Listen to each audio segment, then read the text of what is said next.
अस्सलामुअलैकुम, मैं आपका होस्ट बाबर शिरकांजू। आप देख रहे हैं हमारा यूट्यूब चैनल और फेसबुक पेज चौधरी बाबर शिरकांजू ऑफिशियल।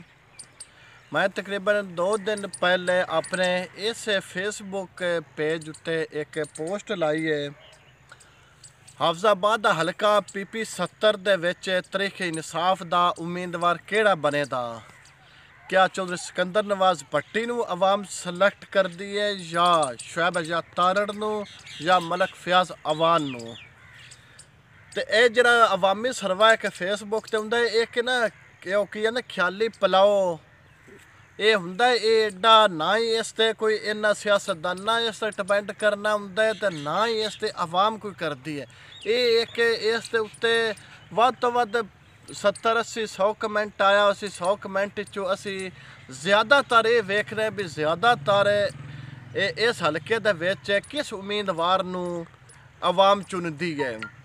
ये तो ये पता लगता है। इस वजह तो ना कोई इस दा मेरे तो कोई एडा इशू लियावे भी तू की नवा कट्टा खोलदा वतन है भी टिकट असी फलाने बंदे देनी है तू अवामी सर्वे करदा वतन। इस गल दा नहीं, तुसी जिन्नू मर्जी टिकटा दिओ, लेकिन असें भी एक अपना वो की आंदे खेड बनानी हुंदी है। तो जनाब जिहड़ा सब तो पहला कमेंट आए वो आए जी सिकंदर नवाज भट्टी साहब दा। दूसरा शुएब आज़ाद तारड़, शुएब आज़ाद तारड़, शुएब आज़ाद तारड़। तो सिकंदर नवाज भट्टी ग्रुप हाफजाबाद दा अल्लाह ही हाफज है।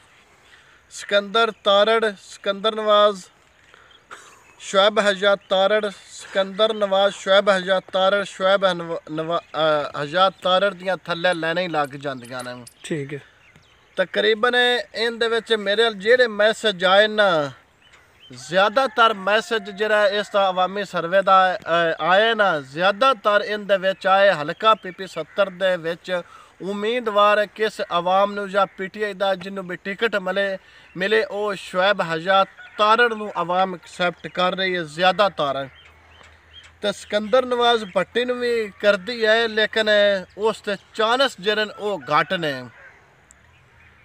करदे पे। ज़्यादातर इन दे विच किहड़े ना कमेंट आए ने वो शुएब आज़ाद तारड़ दे आए ने। अगर सिकंदर नवाज साहब और या बुरजदरा ग्रुप पे वीडियो वेखन मेरे ते इंदे ते कोई डाउट ना करने। ते एक अवामी सर्वा हुंदा है, इंदे ते अवाम दा ना तो कोई फद के इंदे ते वोट पैना हुंदा, ना कुछ धक्केशाही कोई ना करदे। अपनी मर्जी नाल जिन्नू मर्जी कोई एक्सैप्ट करे या जिवें दिल उंज कोई करे।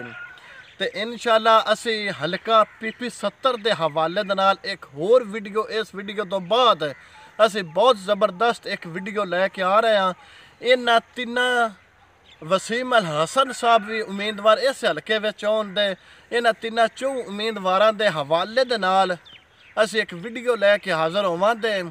ते वेखना ये वे भी इस उम्मीदवार नूं किस उम्मीदवार नूं किन्ना किन्ना फ़ायदा हुंदा ते किहड़ा कामयाब हुंदा है। वो इंशाअल्लाह असी नैक्सट वीडियो दे विच लैके हाज़र होवांगे। ते गुजारिश की जाती साडी जितनी वीडियो होवे तो तुसीं शेयर कीता करो। तुहानू इस साडे पेज चौधरी बाबर शिरकांजू ऑफिशियल दे उत्ते तुहानू इस सियासी घराणियां दियां सियासी गल्लां मिलदियां रहंदियां। ते वस्सलाम।